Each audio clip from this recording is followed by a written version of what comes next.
انما روز جس پہ پڑھتے تھے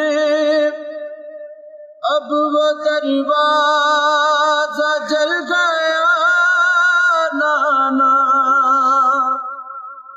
تیرے در پہ دیا جلانے ہم اسی در کو بجھا کے آئے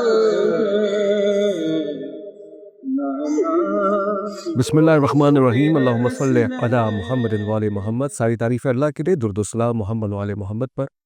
میں ہوں تسمین جاوید اور قائم ٹی وی کینیڈا جناب شہزادی کونین بی بی فاطمہ الزہرا سلام اللہ علیہ کے حوالے سے ایام فاطمیہ، اور میں اس پہ ایک بات کہنا چاہوں گا کہ ہر روز ایام فاطمیہ ہے، کیونکہ یہ زمین و آسمان کے صدقے خلق ہوا ہے، اور یہ مہر اللہ تعالیٰ نے یہ تمام جہان محمد وآل محمد کے نام وقف کیا ہوا ہے۔ تو بی بی فاطمہ الزہرا کے صدقے میں رزق ملتا ہے، شہرت ملتی ہے، ترقی ملتی ہے، اولاد ملتی ہے۔ اس بی بی کا کیا ہی کہنے، جو کہ خدا کی پہچان ہے اور ابیاں ہیں، رسول اکرم صلی اللہ علیہ وسلم کی ایک طرح سے مادر گرامی ہے۔ خود حضور نے ان کو کہا ہے کہ تم میری ماں کی جیسی ہو۔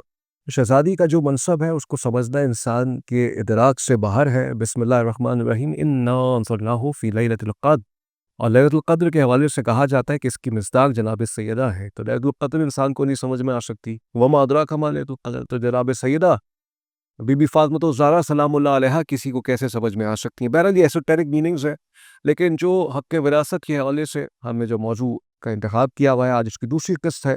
پہلے پروگرام میں مولانا علی رضا رضوی صاحب سے ہم نے وراثت کے حوالے سے گفتگو کی کہ وراثت ہوتی کیوں ہے، کیا ہے، اور جب وراثت پر ایک عام مسلمان کے لیے قانون نافذ ہوتا ہے تو جو رسول کی بیٹی ہیں، یعنی یہ کہ رسول اکرم جو کائنات کے سب سے بڑے انسان ہیں، سردار ہیں، ہمارے آقا و مولا ہیں، ان کی دختر کے لیے یہ کیوں یہ پیمانہ اپنایا گیا کہ ان کو حق نہیں مل سکتا۔ دنیا سوچے اس پر، اور حیران میں ہوتا ہوں میں جب پڑھتا ہوں، جتنا میرا مطالعہ ہے، جتنی میں کوشش کرتا ہوں سیکھنے کی، کہ شہزادی یہ فرماتی ہیں کہ بابا آپ کے بعد مجھ پر ایسے مصائب جو ہیں وہ نازل ہوئے کہ اگر وہ کسی صبح پر اترتے تو وہ سیاحرات میں تبدیل ہو جاتے۔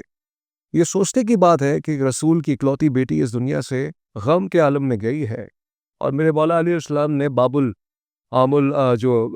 الحزن بنایا کہ شہزادی وہاں جا کے گریہ فرمائی، کیونکہ مدینہ والوں کو بہت تکلیف ہوتی تھی۔ بہرحال حق وراثت کی اور سے پروگرام ہے، اور ہم چاہیں گے کہ اس کے ذریعے سے مسلمانوں کے اندر اتحاد ہے۔ یہ تو حقیقت ہے کہ بی بی سے سب مسلمان محبت کرتے ہیں، اور آج بھی جو ایک ذی شعور انسان ہوگا وہ بولے گا فدق کے معاملے میں شہزادی کونین کا نیریٹو، ان کا ورژن بالکل ٹھیک ہے۔ مولانا رضوی صاحب بہت شکریہ آپ کا، آج آپ نے پھر سے ہمیں وقت دیا، بہت ہی پچھلی گفتگو بہت اچھی رہی آپ سے۔ میں ایک سوال یہ کرنا چاہتا ہوں، بہت سے لوگ جو فدق کے معاملے کو دبانے کی کوشش کرتے ہیں، آج بھی ہیں، آپ کو دیکھتے ہوں گے، آپ کے آس پاس بہت سے ایسے لوگ ہوں گے، وہ یہ بات کرتے ہیں کہ ہم جو یہ بیان کرتے ہیں اپنی مجلسوں میں، اپنے نوحوں میں کہ بی بی کو ان کا حق نہیں ملا، تو خاکم بداہن لوگ اس طرح سے یہ بات کہنے کی کوشش کرتے ہیں کہ آپ لوگ معاذ اللہ اہل بیت کو دنیا پرست سکھاتے ہیں، اور کہتے ہیں کہ انہوں نے اپنی تمام بیانیے کو ایک پراپرٹی کے نام کر دیا۔ ایسے لوگوں کو کیا جواب دیا جائے؟ ان کا ایک سادہ سا جواب ہے، رسول خدا صلی اللہ علیہ وآلہ وسلم کے دور میں کم و بیش 83 سے 84 جنگیں ہوئی ہیں۔ کوئی ایک جنگ بتا دے کہ جس کے اندر مولا کائنات مال غنیمت ان کے گھر تک آیا ہو۔ ایک مثال بتا دیں۔ ایسا نہیں مولا کائنات کو نہیں ملتا، مولا کائنات کو ملتا تھا، لیکن گھر آتے آتے وہ فقراء میں تقسیم کر دیتے تھے، تو رستے میں ختم کر دیتے۔ اگر ان کو مال دنیا کا اتنا شوق ہوتا تو گھر تک لے کر آتے، گھر تک تو کبھی لائی نہیں ہو۔ مال دنیا کو ان کو کبھی ائمہ معصومین کو کبھی شوق بھی نہیں رہا۔ اب مسئلہ آتا ہے فدق کا۔ فدق کو سمجھنے کے لیے خیبر کو سمجھنا ضروری ہے۔ خیبر اسلامی جنگوں میں سب سے اہم ترین جنگ ہے۔ اچھا، آج بھی آپ وہ دیکھیں گے اگر اسرائیل میں یہودی پلے کارڈ نکالتے ہیں وہ خیبر کو یاد کرتے ہیں۔ ایسا خیبر میں ہے کیا ایسا؟ لیکن رسول خدا نے جتنی بھی جنگیں، اچھا یہودی ایک بات کہتے ہیں کہ جناب ہم تو خیبر میں سکون سے بیٹھے ہوئے تھے، ہم نے تو جنگ شروع نہیں کری، مسلمانوں کو رسول نے آ کے ہمیں نکالا ہے۔ ورنہ آپ جتنی بھی جنگیں دیکھ لیں، بدر دیکھ لیں، احد دیکھ لیں، خندق دیکھ لیں، وہاں رسول نے جہاد بالدفاع کیا ہے، جہاد بالابتداء نہیں کیا۔ بے شک۔ خیبر ایک واحد جنگ ہے، رسول خدا خود گئے ہیں، یہودی نکل کے نہیں آئے۔ اچھا خیبر کا پس منظر کیا ہے، تاریخ کیا ہے خیبر؟ ہمارے نبی سے آنے سے صدیوں پہلے حضرت آدم سے لے کر حضرت عیسیٰ علیہ السلام تک ہر نبی کی ذمہ داری یہ تھی کہ وہ آخری نبی کی خبر دے کر جائے. یہودیوں کے پاس بھی خبر موجود تھی. اچھا اس زمانے کے جو مخلص یہودی تھے، مخلص، میں بے دین کیا دنیا پر یہودیوں کی بات نہیں کر رہا، تو دین دار، متقی، پرہیزگار اور آخری نبی سے محبت کرنے والے لوگ، وہ یہودی، انہوں نے کیا سوچا؟ انہوں نے ایک پلاننگ کری کہ دیکھیں آخری نبی آئے گا ہجرت کر کے مکے سے مدینے کی طرف، اور کسی بھی ادارے آرگنائزیشن کو چلانے کے لیے دو چیزوں کی اشد ضرورت ہوتی ہے. نمبر ایک، افرادی قوت، ٹھیک ہے. نمبر دو، اس کے لیے پیسہ چاہیے ہوتا ہے. ورنہ آپ کسی کو بھی آپ سائنسی نظم اٹھا لیں، آرگنائزیشن دیکھ لیں، اگر ان کا پیسہ ہے اور ان کے پاس افرادی قوت نہیں، وہ نہیں چل پاتے. صحیح ہے. آپ کا افرادی قوت بہت ہے، پیسہ نہیں، آپ نہیں چل پائیں گے. کیونکہ یہ دو چیزوں کی اشد ضرورت ہوگی. تو پہلے تو خیبر کوئی ایک ریزیڈینشیل ایریا نہیں تھا، رہائشی ایریا نہیں تھا، یہ ایک فوجی چھاؤنی تھی. فوجی چھاؤنی کیوں بنائی گئی؟ انہوں نے کہا کہ ہم اپنے مضبوط ترین بچے جو جنگی لحاظ سے مضبوط ہوں، طاقتور ترین بچے ہوں، صحت مند بچے ہوں، ہم خیبر بھیجیں گے، خیبر میں رہیں گے، جنگی تربیت حاصل کریں گے، وہاں وہ جنگجو بنیں گے، تاکہ یہ آخری نبی جب آئے اس کی مدد کر سکیں. یہ ہوگی افرادی قوت. پھر انہوں نے خود سے اپنے اوپر ایک چیز کو واجب کر لیا کہ ہم ہر یہودی اپنی کمائی کا ایک مخصوص حصہ خیبر بھیجے گا. یہ کس کے لیے ہوگا؟ یہ آخری رسول کے لیے ہوگا. ٹھیک ہے. کہ جب آخری رسول ہجرت کر کے مدینے آئیں گے تو ہم یہ ساری دولت اور ہم آخری نبی کو دیں گے. یہ دولت کس کوئی ساری؟ آخری نبی کی ہو گئی. یہ افرادی قوت کوئی یہ نبی کے لیے ہوئی. اب ہوتا کیا تھا کہ دیکھیے کوئی بھی جنگ، آج کے دور کی بھی کوئی جنگ ہو تو کوئی بھی ملک جب جنگ میں جاتا ہے تو اس کی اکنامی ڈاؤن ہو جاتی ہے، تو ہو جاتی ہے کہ اس کا پیسہ بہت زیادہ اس میں لگتا ہے جنگ کے اندر. اچھا مکے والے اب جنگ کے لیے تو آتے تھے، تو پیچھے ان کو پیسہ کون دیتا تھا؟ یہ سارا خیبر سے جاتا تھا پیسہ انہیں. اچھا انہوں نے دیکھ لیا، یہودیوں نے دیکھ لیا، پہچان بھی لیا. اچھا نبی کو جو پہچانے، ایسا نہیں کہ پیدائش کے بعد پہچانے، ولادت کے بعد پہچانے، نبی کی ولادت سے پہلے ہی جناب ہاشم کو دیکھ کے پہچان گئے تھے. اور جو کتابوں میں بھی لکھا ہے. اچھا ان کی دشمنی کیوں آخری نبی سے شروع ہوئی؟ ان کے ذہن میں یہ تھا کہ جو آخری نبی آئے گا وہ بنی اسحاق میں سے آئے گا. ہاں یہیں تو پہلے جناب یہ تو بنی اسماعیل میں سے. بنی اسماعیل، اور وہ بھی بنی ہاشم میں سے آ رہا ہے. لیکن اب اس آخری نبی کو ہم نے اس دنیا میں آنے ہی نہیں دینا. جناب ہاشم کو شہید کرنا، جناب عبداللہ کو شہید کرنا، پر اس لیے اگر آخری نبی کسی صورت میں آئی ہی کہ آئے تو ہمارے درمیان آئے. تو یہودی تو پہلے سے جانتے تھے. اب آخری نبی تو ولادت ہو گئی، اعلان اسلام بھی ہو گیا. اب انہوں نے کہا اگر ہم آخری نبی کو مان لیتے ہیں اور جو واقعتاً نبی ہے ہمارے تو ہے، ان کے نزدیک بھی ہے، وہ جانتے تھے آخری نبی اور برحق اور سچا نبی، اگر ہم مان لیتے یہ اتنی ساری دولت. اچھا دولت میں بتاؤ کتنی تھی؟ وہ صحابہ کرام جنہوں نے خیبر کے غزوے میں شرکت کری ہے تو مال غنیمت میں ان کو اتنا سونا ملا تھا کہ جب وہ صحابہ کرام اس دنیا سے رخصت ہوئے ہیں تو ان کی اولادوں نے اس سونے کو کلاڑی سے کاٹ کاٹ کے آپس میں بانٹا. اور یہاں پہ آپ کی یہ بات بالکل بجا ہے کہ کسی مشہور شخصیت نے کہا تھا کہ علی کو اللہ تعالیٰ جزائے خیر دے کہ خیبر کے بعد ہم نے پیٹ بھر کے کھانا کھایا ہے. ایسا ہے نا، پیٹ بھر کے کھانا کھایا تھا. اب آپ سوچیں دولت کتنی آئی ہے، اتنا سونا آیا ہے کہ وہ صحابہ کرام جب اس دنیا سے رخصت ہوئے تو ان کی اولادوں نے کلہاڑی سے یعنی سونے کو کاٹ کاٹ کے آپس میں تقسیم کیا ہے. تو اس صحابی کو کتنا ملا جب ان کی اولادوں میں کلہاڑی میں تقسیم ہو رہا ہے. اب یہ ساری دولت دینی پڑے گی. اب اس دولت کو روکنا ہے تو کیا کرنا ہے؟ آخری نبی کو روکنا ہے. اب خیبر سے یہودی کرتے کیا تھے؟ مکے والوں کو سازشیں کرتے کہ تم جاؤ ان سے لڑو، بھڑکاتے بھی تھے. اب وہ زمانہ باقاعدہ کوئی فوج تو تھی نہیں، جو عام بندے وہی لڑنے جائیں گے. جب وہ لڑنے جائیں گے تو ان کے ایسی بات ہے جنگی اخراجات بھی ہیں، وہ کون اٹھائے گا؟ پھر گھر کے بندے بھی پیسے چھوڑ کے جانے ہیں، وہ کون دے گا؟ پھر اگر ہم آئیں گے جو ہمارا نقصان ہوگا، بیمار ہوں گے، زخمی ہوں گے یا مر جائیں گے تو اس کا پیسہ کون بھرے گا؟ یہ سارا پیسہ خیبر سے جاتا تھا مکی کی طرف کہ تم نے آخری نبی سے جنگ کرنی. جب یہ سازشیں حد سے زیادہ بنے، نبی نے کہا کہ اب ان کو یہیں پہ اس معاملے کو ختم کر دیا جائے. اگر ان یہودیوں کو یہاں سے نکال دیا پھر یہ مکے والوں کو سازشیں نہیں کر سکیں گے، یہ ٹھیک ہے بڑکا سکیں گے. ٹھیک ہے. اب آخری نبی گئے خیبر کی طرف. خیبر کی جنگ کو بھی چھوڑ گئے، خیبر فتح ہو گیا. مولا علی ہے فتح. مولا علی نے فتح آئے کیا. ہیں کون اپنے- کتنے دن گیا کتنے دن گیا بات ہی ختم، وہ نہیں کرتے، سب فٹ ہے. اب یہ فتح ہو گیا.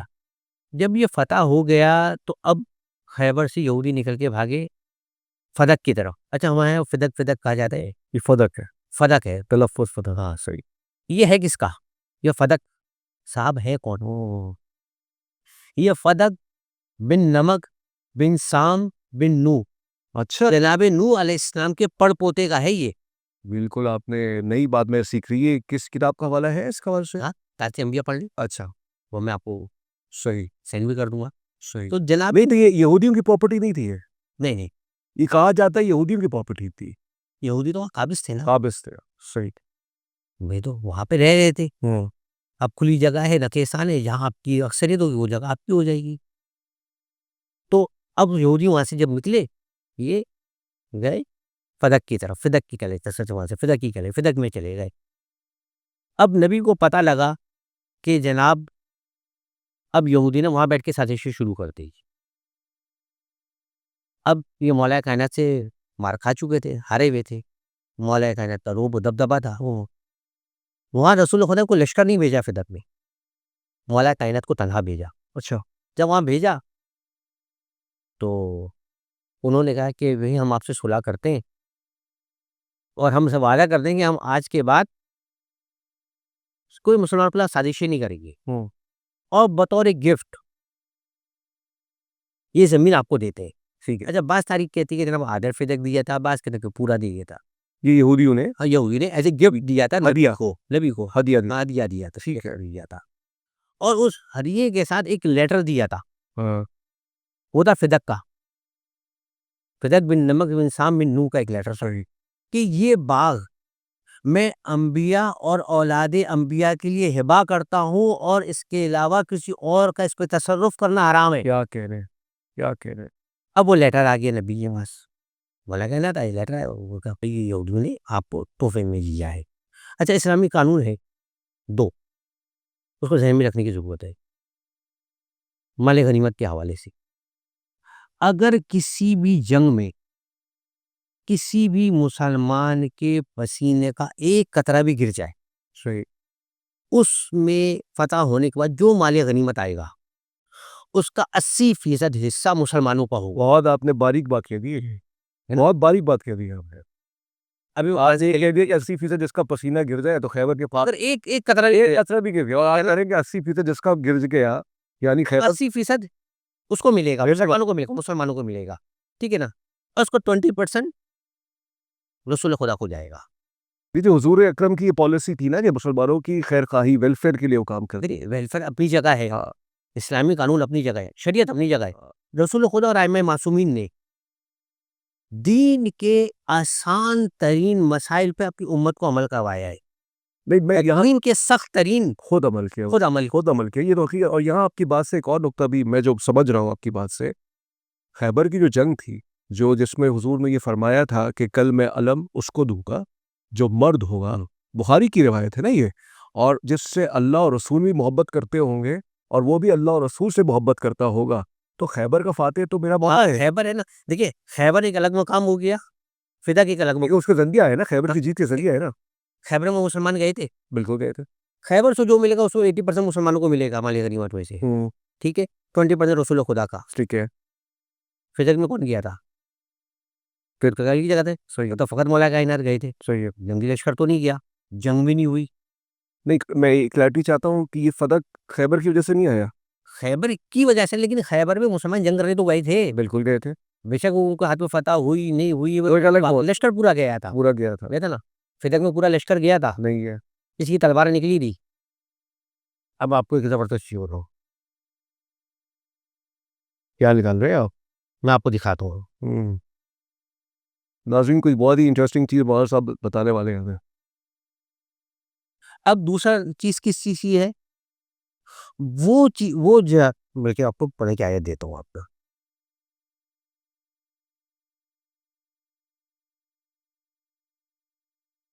یہ ہے سورہ حشر ہوں اور آیت نمبر 7. ٹھیک ہے. بسم اللہ الرحمن الرحیم. وما افاء اللہ علی رسولہ منہم فما اوجفتم علیہ من خیل ولا رکاب ولکن اللہ یسلط رسولہ علی من یشاء واللہ علی کل شیء قدیر. اور سب ناظرین کے دورہ دیجیے گا یہ کون سی سورہ ہے یہ سورہ حشر ہے اور آیت نمبر 7 ہے. ٹھیک ہے. اور جو غنیمت دلائی اللہ نے اپنے رسول کو ان سے تو تم نے ان پر نہ تو اپنے گھوڑے دوڑائے ہیں، یہ قرآن کی آیت ہے. جی، ہاں ہاں. نہ ان پر اپنے گھوڑے دوڑائے ہیں، نہ اونٹ. ہاں، اللہ اپنے رسول کے قابو میں دے دیتا ہے جسے چاہے، اور اللہ سب کچھ کر سکتا ہے. یعنی آپ کے مطلب قرآن کی آیت سے یہ ہوا کہ ایک تو جو جس میں مسلمانوں نے خود شرکت کی اس میں تم کو مل گیا، جس میں شرکت نہیں کی تو اس میں استحقاق کیسے ہوتا ہے؟ یہ قرآن کی آیت. آدھے الفاظ میں کہ نہ تم نے اس پر اونٹ دوڑائے نہ گھوڑے دوڑائے، اور اللہ جو چاہتا ہے دے دیتا ہے. کیا دیا اللہ نے؟ بھائی فدق میں نہ کسی کا گھوڑا دوڑا نہ اونٹ دوڑا. اور رسول خدا اب 100 کو 100% کس کا ہو گیا؟ رسالت مآب کا. اب اگلی آیت دیکھیے، سورہ حشر کی 8ویں آیت.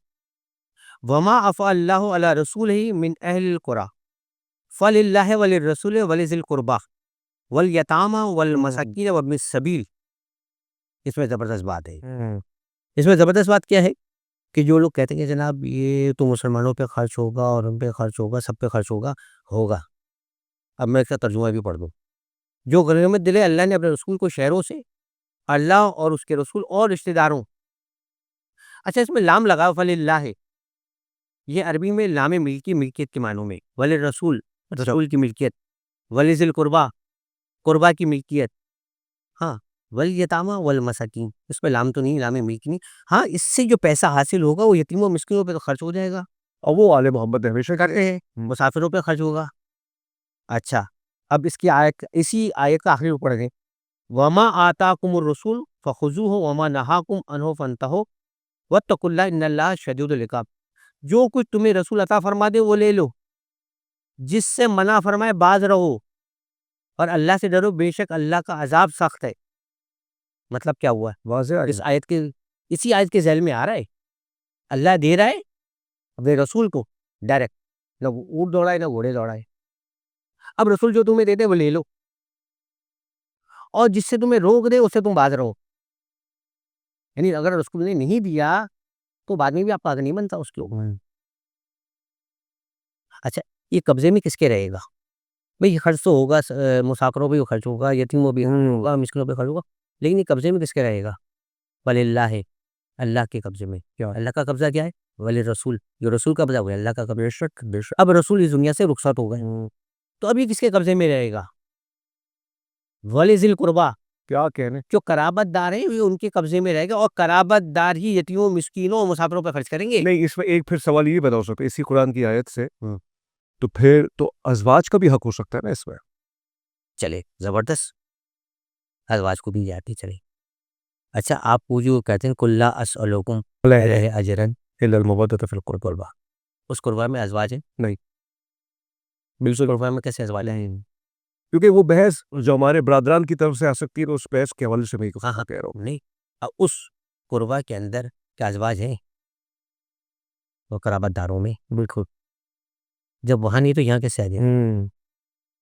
وہ بحث لے آئیں گے نا والی، وہ آیت تطہیر سے پہلے والی آیات لے آئیں گے. پھر آیت تطہیر کو تھوڑا سا متنازع بنانے کی جو ایک کوشش کی جاتی ہے کہ وہ جو ہے اس میں ازواج بھی شامل ہیں، وہ خود جو ہے وہ مؤنث کا صیغہ، مذکر کا صیغہ ہے، وہ اس حوالے سے اس کو جوڑنے کی کوشش. میں ایک بہت باریک میں یہ سوالات اس لیے کر رہا ہوں کیونکہ یہ پروگرام سے پہلے تشیع نہیں دیکھیں گے، تسنن بھی دیکھیں گے، تو ہم چاہتے ہیں کہ ان کا نیریٹو بھی سامنے آئے اور ایک ایسا جواب دیا جائے جو قرآن سے محمد علیہ محمد کے فرامین سے بالکل حتمی ہو. چلیے، زبردست. آپ کے ہم اہل بیت کرتے، اہل کو ابھی ہٹاتے، بیت لے لیں. بیت کسے کہتے ہیں؟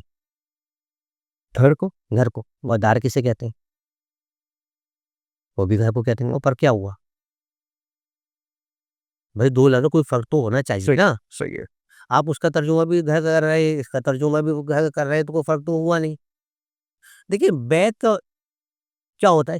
مثال کے طور پر آپ کہیں کہ میں نے اپنے بیت کو بیچا. بیت سے مراد first floor, second floor, third floor نہیں ہوتا. فرسٹ فلور بھی بیت ہی ہے. لیکن جب آپ دار کہتے ہیں نا عربی کے اندر گھر، اس کا مقصد وہ کامل پورا گھر. ٹھیک ہے. رسول اچھا چلے اگر سب کو شامل کر لیں تو رسول کو چادر لینے کی ضرورت کیا تھی؟ چادر لے کے خاص کرنے کے بعد یہ نہیں کہا اے اللہ یہ میرے اہل دار ہیں. دار کا مطلب ہے کہ دار کے اندر کوئی بھی چیز آ جائے، ہاذا اہل بیتی. اگر دار میں کوئی بھی چیز، مثال کے طور پر نبی کے گھر بلی ہوتی اس زمانے میں، وہ بھی اہل دار میں شامل ہو جائے، آیت 3 میں شامل ہو جاتی. آپ انسان کو تو چھوڑ دیں، آپ کوئی پرندہ نبی کو اس وقت گھر میں موجود ہو اور نبی کہتے ہیں پروردگار یہ میرے اہل دار ہیں، وہ پرندہ بھی شامل ہو جاتا آیت 3 کے اندر. نبی نے چادر لے کے بتایا پروردگار یہ میرے اہل بیت، یہ جو چادر کے اندر ہے میں ان کی بات کر رہا ہوں. لائک ہاں اب آپ کمال لطف کی بات دیکھیں. آپ برادر اہل سنت اعتراض کرتے نا، ہم تو جناب زینب کو بھی اہل بیت میں شامل نہیں کرتے، چادر سے باہر تھی، جانتی تھی ابھی آتا. جناب ام کلثوم، جناب ام سلمہ، ام سلمہ چلے وہ تو زوجہ ہے نا، ہم تو بیٹی کی بات کر رہے ہیں. امام حسن بیٹے ہیں جناب سیدہ کے، جناب زینب بھی تو بیٹی ہے. جناب زینب سلام اللہ علیہ کی بات کریں، جناب زینب تو نہیں، نواسی کی بات کریں. ٹھیک ہے. جناب زینب تو نہیں آئی. تو اسی جانتے تھے کہ یہ آیت کا شان نزول کیا ہے، کن افراد کے اوپر میں اس میں شامل ہوں یا نہیں ہوں. ابھی اس میں تو کبرا اس میں تو صغرا کا ذکر آ جاتا ہے، مسئلہ آ وہ ایک الگ جاتا بحث، ہے، الگ وہ ایک الگ بحث. لیکن جناب زینب جانتی تھی کہ میں اس چادر کے اندر نہیں آ سکتی. بے شک جناب اب آپ یہ کہیں کیا وہ کہ جناب سیدہ کی بیٹے سے اس چادر، تو جناب سیدہ کی بیٹی بھی تو نہیں آئی. ہم تو جناب سیدہ کی بیٹی کو بھی اہل بیت میں نہیں ڈالتے. بہن بھائیوں میں ایک ہی باپ ماں باپ ہے نا، تو زوجہ تو پھر باہر کی ہوتی ہیں. یہ ایک اچھا، آپ زوجہ سے رشتہ ختم کر سکتے ہیں، اولاد سے کیسے ختم کریں گے آپ رشتہ؟ ٹھیک ہے. ٹھیک ہے، اس میں تشنگی ہے. انشاءاللہ اس نقطے کو اگلے پروگرام میں آپ کے سامنے لے کے آؤں گا. ناظرین، آج ہم نے حق وراثت کی دوسری قسط جو جناب سیدہ فاطمہ زہرا سلام اللہ علیہا ایام فاطمیہ کے حوالے سے جو قائم ٹی وی کی ٹرانسمیشن جاری ہے، اس کے واسطے ہم یہ ریکارڈ کر رہے ہیں. تھوڑی سی آج جو ہے مفصل گفتگو اس حوالے سے ہوئی کہ ہم نے مختلف بیانیے جو اس وقت امت مسلمہ میں ہے، پائے جاتے ہیں فدق کے حوالے سے، اس پہ گفتگو کی. اور آپ نے دیکھا کہ جب مولانا صاحب نے قرآن کی آیات پڑھ دیں اور کہا کہ رسول کا استحقاق ہے، اور خاص طور پہ جس میں نہ کوئی گھوڑے چلے، جس میں نہ کوئی تلوار چلے، تو اگر خدا اپنے رسول کو کوئی تحفہ دیتا ہے، ہبہ کرتا ہے، تو رسول اللہ پھر جس کو چاہیں. سب سے پہلا حق جیسے انہوں نے بتایا قرابت داروں کا حق ہے، پھر ہم نے یہ بھی ثابت کیا کہ یہ قرابت دار یہاں سے آل محمد اہل بیت علیہ السلام ہے. اس حوالے سے بہت ہی مفصل گفتگو رہی. اس پروگرام کا اس نشست کا جو میں اختتام کرنا چاہوں گا وہ جناب سیدہ فاطمہ زہرا سلام اللہ علیہا کے خطبہ فدق کا ایک جملے سے میں کرنا چاہوں گا. بیوی فرماتی ہیں کہ تم جو لوگ تھے، مطلب جب بیوی یہ خطبہ دے رہی تھی، وہاں پہ مہاجرین بھی تھے، انصار بھی تھے، اور لوگ بھی تھے. آپ نے فرمایا، اپنے بابا کی عظمت کا اعلان کیا کہ جب میرے بابا کے آنے سے پہلے تم سب جو تھے وہ اندھیرے میں تھے، اور تم لوگ پانی جو پیتے تھے وہ ایسا پانی تھا کہ جو کوئی اور نہ پیے. میں اس سے زیادہ اس کی وہ نہیں تشریح کر سکا. میرے باپ نے تم لوگوں کو جو ہے انسانیت اور سویلائز بنایا. تو یہ بی بی فاطمہ زہرا سلام اللہ علیہا نے کا احتجاج کرانے کا ایک بہت ہی منفرد اور ایک طرح سے یہ ایک پیغام ہے کہ جب آپ پر مصائب آتے ہیں تو آپ مصائب میں کس طرح سے اپنے حق کے لیے کھڑے ہوتے ہیں اور بات کرتے ہیں. ان کو یہ احساس دلایا کہ آج جو اتنی، جیسے مولانا صاحب نے بات کی کہ انہوں نے اتنی ساری چیزیں جمع کیں اور پھر بہت سی ترقیاں ہوئی، فائنینشیل سٹیٹس ان کا امپروو ہوا، اس کی وجہ یہی تھی کہ رسول اکرم صلی اللہ علیہ وسلم نے ان کو تاریکی سے روشنی کی طرف لے کے آئے. تسمیم جاوید کو اجازت دیجیے، اپنا بہت خیال رکھیے گا. اللہ حافظ.